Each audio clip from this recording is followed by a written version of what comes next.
بسم الله الرحمن الرحيم. السلام عليكم ورحمة الله وبركاته. waxaa si nabad ku soo gaaray dalka Koonfur Afrika gudoomiye ku-xigeenka Jabhadda Wadaniga Xorriyadda Ogaadeenaya Mudane Maxamed Ismaaciil Cumar. waxaa garoonka diyaaradaha ku soo dhaweeyay xubno ka tirsan Jaariyadda Koonfur Afrika iyo mas'uuliyiin ka tirsan Jaariyadda Koonfur Afrika.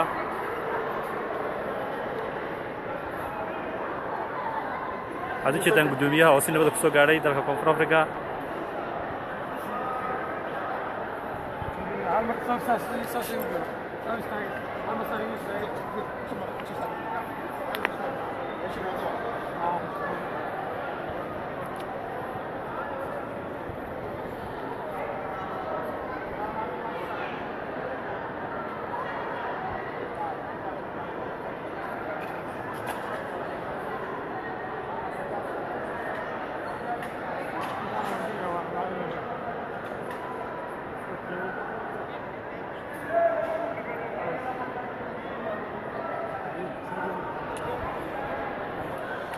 بسم الله الرحمن الرحيم. السلام عليكم ورحمة الله وبركاته.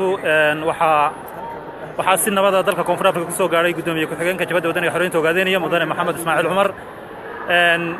gudoomiyaha waxaa garoonka diyaaradaha ee magaalada Johannesburg dalka Koonfur Afrika ku soo dhaweeyay xubnaha Jaariyadda Koonfur Afrika iyo mas'uuliyiinta Jaariyadda Koonfur Afrika. waxaanu laba soo saddex su'aalood ku weydiinaa gudoomiyaha socdaalkiisa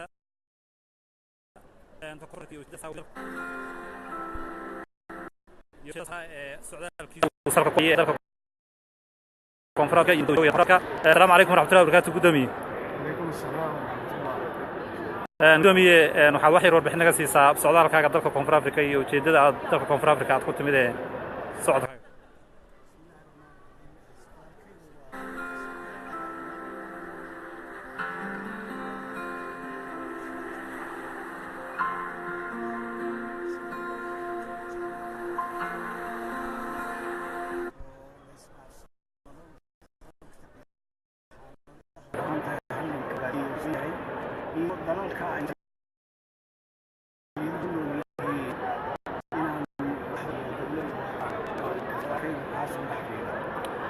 waad gudoomiye waxaan ku weydiinayaa inta aad joogto dalka Koonfur Afrika yaad rajaynaysaa inaad la kulanto miyaad maraysaa gobolada dalka Koonfur Afrika guud ahaan mise waxaad rajaynaysaa inaad magaalada Johannesburg aad ku ekaato gobolkan aad soo horeyso.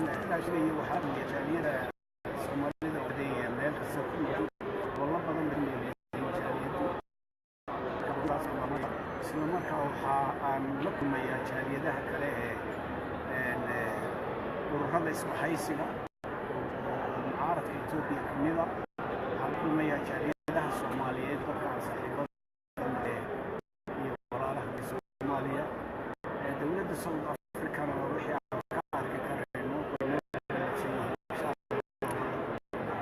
waad mahadsantahay gudoomiye aad iyo aad baan kaga mahadcelinayna warbixintaada kooban hal su'aal wadiyo warbixin yar oo kooban oo 3-4 eraya xaaladda Itoobiya ee maanta iyo marxaladda Itoobiya kala guurka wax yar bixin yar oo kooban ma naga siin kartaa adiga waa mahadsan. waxaan Itoobiya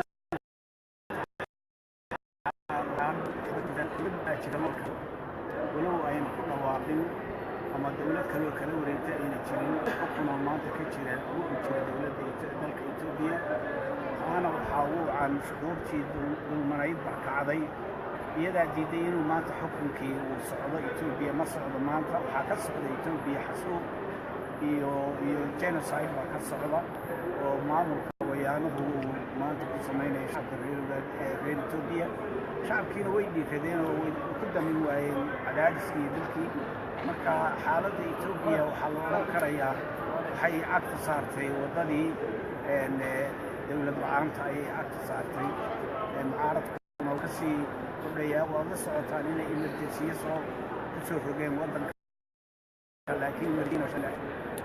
هذه أدبل ما سنتهي قدومية إن شاء الله هدي لهاي هذا بعد ما سنتين أنت نقد عوانا يسا لايف ليس تي في waxaan rajaynaynaa socdaalka gudoomiye ku-xigeenka Jabhadda Wadaniga Xorriyadda Ogaadeenaya ee dalka Koonfur Afrika inaad si live hadii la yiraahdo aan idinku soo gudbin doono aad iyo aad baad u mahadsantihiin dhammaantiinba.